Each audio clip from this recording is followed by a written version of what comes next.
G'day guys, welcome to Scotch Down Under. I'm Ken. I'm Carly. And I'm the cue ball. And we're a little bit late for this top 5 of 2021 episode, but here it is.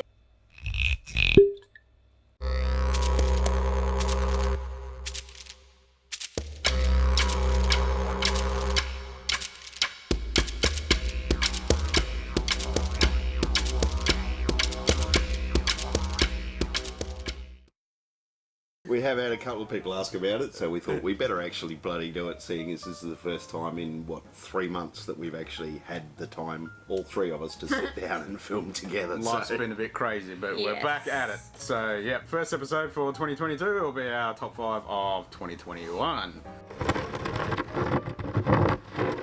So a couple of dishonourable mentions.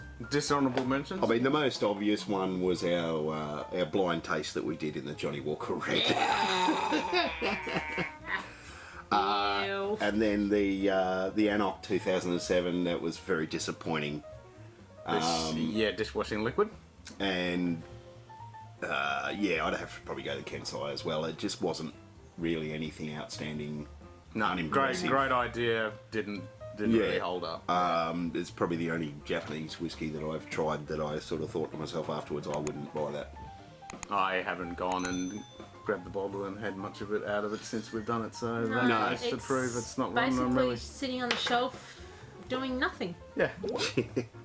Alright, honourable mentions. The Johnny Walker Celebratory Blend. Just basically kudos to Johnny for delivering something with a decent ABV and a really, really solid palate. I have to agree with that one. That's why I bought 4 bottles. The Lagavulin 8, I mean, I do love that, and that beautiful soft smoke that it has. The Wee Beastie impressed me suitably. Okay.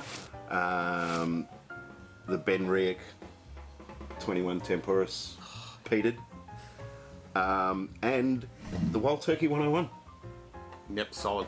Because I've literally fallen in love with that all over again this year. I'm on my second bottle of that, and it's not very often I go through that much of something in that amount of time.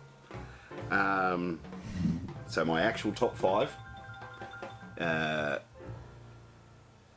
I'll just get the number 1 out of the way. It's the first time in ages that, having tasted something, I've run out and bought 2 bottles, and that's that Glen Scotia double cask.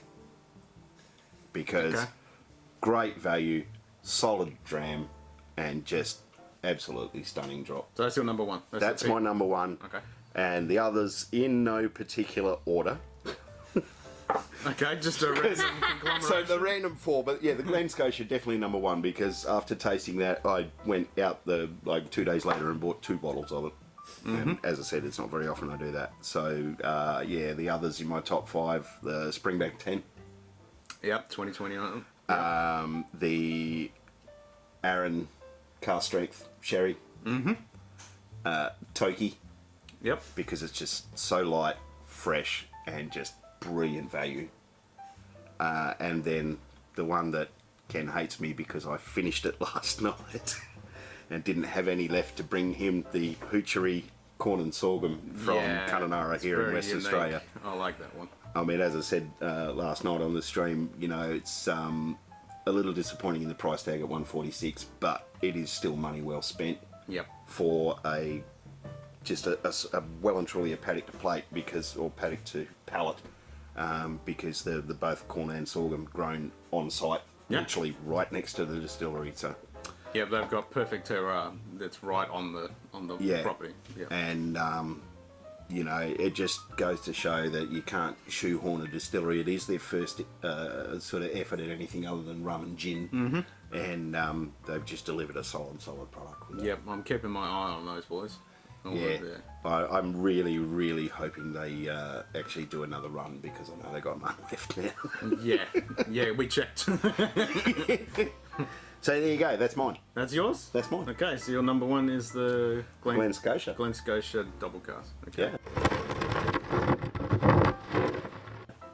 Yours? Mine. My very disappointing and number 1 is the Kensai like Cubal. It was, I love my Japanese whiskey, and that was just a very big letdown for me, and I mean a major letdown. It just... Unimpressive. Very unimpressive. It was not nice whatsoever. And it's still sitting on the shelf, and I haven't had any since. No. Nope. We've had a couple times, but yeah, not something we're gravitating towards. Top 5 is your Loch Lomond, which I enjoyed very thoroughly. And then the Loch Lomond peated. Was that the one that popped and had the... Little smoke waft. The smoke, that was it. Yep, that was right, because we popped it, and literally a big puff of smoke come out of it. Out of the peated, and I thought it was absolutely beautiful. So you like the peated one more than the normal one? Yep, peated one more than the normal. Yeah, and then the like Arran, which was very enjoyable. Yep. And then my top 2 is the Glen Scotia double cask. And my number 1 is, of course, my Toki, which I thoroughly enjoy because it is one of the nice Japanese whiskey, and I do like my Japanese whiskey. And it's accessible. Yes, very much so. That's it? No honourable mentions? No mentions, unfortunately not. Okay. Alright. I'll start with my shit list. Johnny Walker Red, naturally. I'm going to go straight for that. Unlike you, I did not like the Wee Beastie, and I don't like the Lagavulin 8. I even had some Lagavulin 8 last night, and I'm still like, nah, I'm halfway down the bottom. Nah, I'm not a fan of that. Lagavulin 9, the Game of Thrones edition, minus the Game of Thrones bullshit, I prefer the 9 way more than the 8. I do like the raw peanut flavour that comes up on the Wee Beastie, but other than that, for the price point, I'm just going to grab a 10. Yeah. It's so close, it's just not worth bothering. The major shit list is that dishwashing liquid 2007 Anarch, which really disappointed me, and I was really surprised. And I've said it a few times, but I remember reading the reviews before I got my bottle, and we opened it, and I was like, oh, this is a bit of controversy here. Some people were saying this is absolutely shocking, and some people were saying, yeah, this is pretty good. Yeah, because up until that point we were besotted with Anarch. Yeah, anything Anarch brought out, we're like, And then yeah, it was we'll just have a go like, at that. what the hell? Yeah, and I've gone back to it multiple times, and I've screwed my face up every single time.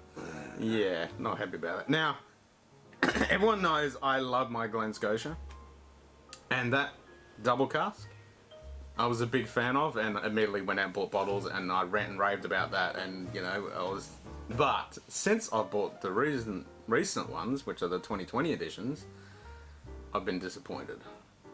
The one we had was the 2017. Right. And I've said it multiple times on streams. I keep going back to it, but it is something I don't want to drink that often for the simple reason the sherry in it is very tired, very watery almost. It just does not have the punch and the impact of that 2017. That was just a killer bottle, and I smashed through that so quick because I thought, this is cheap and accessible, I can get more of it. So I'm hoping that Glen Scotia pulls their boots up and brings out some of that lovely sherry in that double cask, because that was a hitter. But the 2020, yeah, a bit disappointed. Okay, honourable mention. So, like you were saying, the Glen Grant, I really enjoy what they're doing. They've revamped and turned around the Glen Grant distillery and their expressions. The packaging is amazing. The liquid is really good, and the Glen Grant 15, the batch strength, really enjoyed that one. It's a nice hefty ABV. Yep. Overall, great flavours, great palate, great profile. That one is definitely one of my ones to keep an eye on and see what they're going to bring out. And of course, last year we talked about Aromatherapy, which we ranked very high, so keeping an eye on Glen Grant. So my second honourable mention is Johnny Walker Celebratory Blend. That is a hitter, like you said. Johnny Walker, Diageo, please bring more stuff out like that. It's absolutely stunning at that ABV, and it's just an all-day quaffer. You can drink that anytime, anywhere, and you're never going to be disappointed. Give it to anybody and they're going to enjoy it, whether they're a newbie or an aged drinker. They're going to enjoy that one. It's just solid all the way around. And I've got 3 bottles, and I wish I could get more. And for the price of it, they were selling for it. Yeah, the price point and the availability sort of clash a little, but it was a one-off. Yeah. Yeah. Great drop. And, and a blend.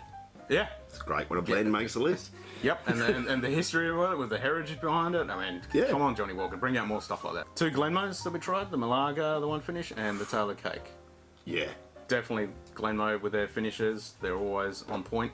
So those are both were definitely honourable mentions. The Malaga one or Malaga, however you pronounce it. Almost finished that bottle. We've already killed one bottle of Taylor cake, so so yeah, they're all good. Okay, so to my top 5. So down the bottom end, I put both of the Loch Lomans in there because I couldn't decide which one I like more. I like them both. The only downside I found was with the first couple of drams out of the peated one with that kind of metallic-y galvanised iron metal thing, but that was only for like a couple of drams, and then now it's settled down a little bit. Oh man, it's opened up. It's that smoke and that peat that comes through on it. Delicious. Still a little young, but I can't wait to see what they bring out. A couple of those with a bit of age statement on it. I think they're going to be amazing. The Aaron Sherry Bodega, 55 ABV. Solid hitter. Can't deny that one. That's always something going to be on my shelf. The Beanrec 21 Temporis, sadly discontinued, but oh my god, I love that bottle. I do have another one coming, hopefully, if the supply issues can sort themselves out. But there is a bottle on its way, so I'm happy about that because mine's getting real low. Number 2 is the Springbank Tan 2021. I was a little disappointed in the first few drams out of that. Again, once that got past the neck, and now it's really got that typical Campbelltown funk. That Springbank is solid, but availability price is a bit of a pain in the ass. And my number 1, which I'm going for just the flavour overall, availability, and it's kind of a little bit under the radar, is that Edredor Caledonia. That dirty sherry. Oh, that was the dry sherry. Yeah. That is solid, so I'm always gravitating towards grabbing that one, and I have to get a couple more bottles because it's going to disappear, so I'm going to give that my number 1. Nice dram. It is a very solid dram all around and a little bit unique. Yeah, with that dry, dirty kind of sherry and a little bit of funk to it. I reckon it's a hitter.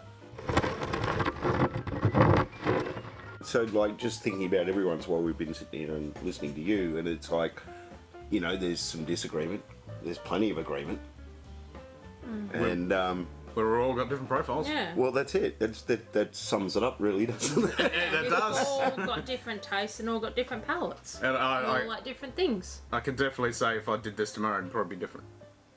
Possibly, yes. Yeah. Because I went through this a couple of times. I'm like, I should have moved this around, moved this down, and it was all over the place. But I'm gonna stick with that, and I'm very looking forward to what we're going to be trying in 2022.